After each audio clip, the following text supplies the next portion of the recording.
Fala galera, beleza? Fabrício Matos aqui no canal Codifique. Esse aqui é uma série de vídeos tutoriais onde eu vou estar mostrando para vocês essa maravilhosa linguagem que é o Python. Quem quiser conhecer mais o que são funções, como trabalhar com números, strings, orientação a objeto, aqui é o lugar certo. O Python é utilizado hoje em vários lugares, como na parte de desenvolvimento web, engenharia de dados, ciência de dados, automatização de processos e muitas outras coisas. Então, se você quer conhecer mais da linguagem, chega mais para esse vídeo.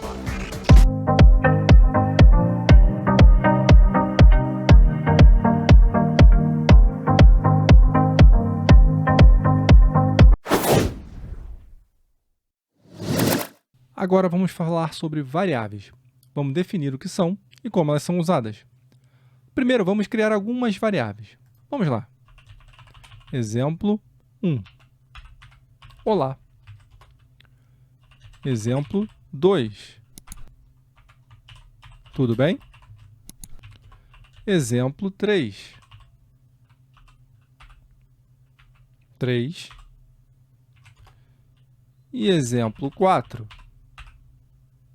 3 novamente.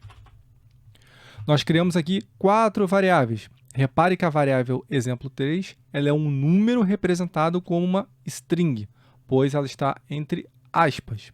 Caso estivesse sem aspas, o interpretador Python iria entender que se trata de um valor numérico, como está no exemplo 4.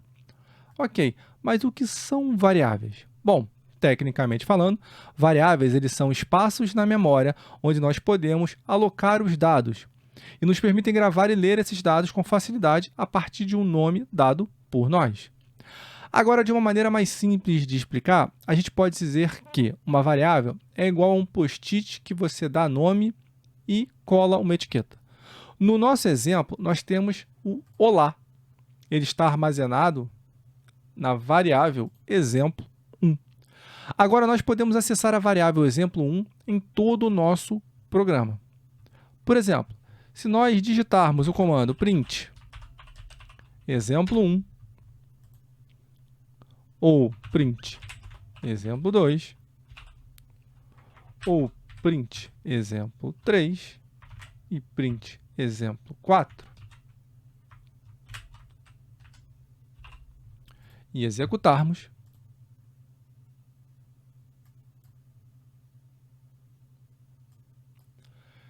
veja que ele imprimiu para a gente o que estava armazenado na variável exemplo. Primeiro o olá, depois tudo bem, o 3 e o 3. A diferença desse 3 é que ele é uma string. O que é uma string? É um texto. E esse 3 é um valor numérico. Nós podemos mudar os valores das nossas variáveis se quisermos. Por exemplo, o exemplo 1, vamos colocar oi.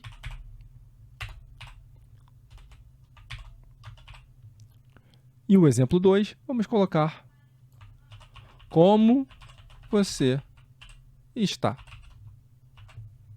E se executarmos novamente, o que vai acontecer? O interpretador do Python vai ler os comandos novamente de cima para baixo, da esquerda para a direita, vai armazenar as novas palavras nas nossas variáveis e vai ser impresso o que a gente acabou de escrever, o oi, como você está.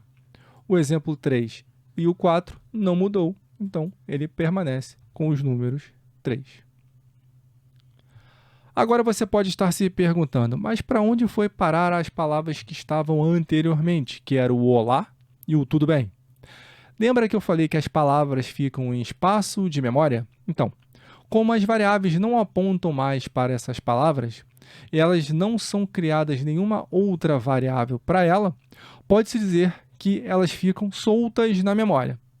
Mas para evitar que isso aconteça e a memória fique cheia de lixo, o Python, assim como outras linguagens de programação, tem um artifício chamado Garbage Collector, ou coletor de lixo, que serve exatamente para que esses momentos onde as palavras perdidas na memória, ou seja, as palavras que não estão sendo mais utilizadas em lugar nenhum, o Garbage Collector ele vai fazer o quê? Uma limpeza na memória de dados e peguem essas variáveis e simplesmente limpem as memórias. Isso é feito automaticamente pelo interpretador Python, evitando que os programadores tenham que se preocupar com gerenciamento de memória.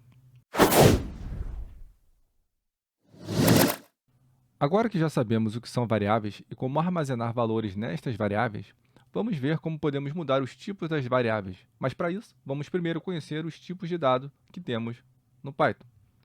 O primeiro deles, integer, que seria um inteiro. Por exemplo, num igual a 7. O outro exemplo poderia ser também uma string, que são cadeias de caracteres. E caracteres podem ser entendidos como símbolos representados em uma determinada ordem, da esquerda para a direita. Um exemplo, S igual a Python. Um outro tipo é o float number, ou apenas float, que são os números de ponto flutuante, que são os números com casas decimais. Um outro exemplo, n igual a 3.14. Nós temos também os booleans, ou booleanos, que são apenas dois tipos, o tipo true e o false, que são usados para verificar se uma condição é verdadeira ou falsa.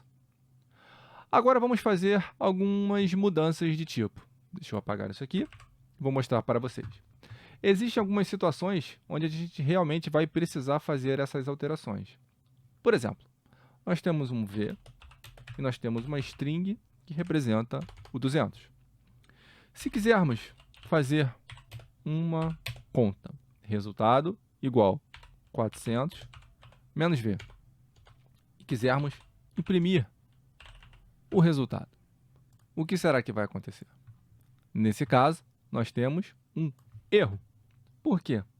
Porque a variável V contém um tipo string e a variável resultado está fazendo uma operação aritmética. Nesse caso, não sendo possível concluir a operação entre uma string e um inteiro. O que precisamos fazer é mudar o tipo da variável V para inteiro. Iremos fazer isso com um método built-in, ou seja, uma função que já vem com o Python para fazer a conversão para inteiro. Por exemplo, vamos escrever aqui, newV vai ser igual o built-in int de V. Então, nós estamos convertendo a nossa string V com a função int para uma nova variável chamada newV. E se nós a chamarmos essa variável aqui, agora sim, executando, a gente consegue fazer o nosso resultado final, que é a operação aritmética de 400 menos 200. Porém, se nós tivéssemos uma situação inversa, ou seja, transformar um inteiro em string, é possível? Com certeza. Como? Vamos supor que nós temos aqui um número V, 200. E eu vou transformar esse cara para newV, só que em vez de int, eu vou usar a função str, que faz a transformação do 200 inteiro para 200 do tipo string. Vou deletar isso aqui. E agora eu quero imprimir o newV. Executo. E está aqui os 200. Ora, e como é que eu vou saber que esse 200 aqui é do tipo string? Porque na impressão ele é igual ao 200 do tipo inteiro. Para isso, nós podemos utilizar a função type. E vou pegar o nosso newV e mandar ele imprimir a saída. Vamos verificar. E está aqui. O 200 que nós estamos imprimindo aqui, que é o newV, e o tipo do newV. O tipo do newV é string. Então, esse 200 aqui é uma string. Também é possível nós utilizarmos os booleanos e fazermos essas conversões em inteiro ou string. Por exemplo, deixa eu apagar aqui, limpar aqui, e vamos ver. Bom, nós temos um V que é true. True é um tipo booleano. Se eu fizer new V, vai ser igual a int de V. E se eu mandar imprimir o meu new V, o que será que acontece? Está aqui. É o número 1. Ou seja, tudo que é true, quando nós transformamos para inteiro, ele se transforma em 1. E se for false, o que acontece? É o 0. Então, os booleanos false e true, quando convertidos para inteiro, se transformam em 1 para true e 0 para false. É possível transformar inteiros e booleanos? Com certeza. Por exemplo, nós temos aqui o v igual a 0. E aqui a gente quer transformar ele em booleano. Utilizamos a função bool de v. O que será que acontece? Vamos executar. E daqui. O 0 se transforma em false quando utilizamos a função bool. E o 1? E está aqui, o true. Essa é a conversão de tipos no Python. Bom, pessoal, é isso aí. Esse aqui foi um de vários vídeos tutoriais que eu vou estar fazendo aqui no canal para ajudar as pessoas a aprender a linguagem Python. E se você gostou do vídeo, deixa o seu joinha. Se você gosta de tecnologia, se inscreve aqui no canal. E compartilha esse vídeo com todo mundo, principalmente aquelas pessoas que querem aprender a linguagem Python. Isso ajuda muito o nosso canal a crescer e a gente consegue fazer mais e melhores vídeos para vocês. Falou? Um abraço!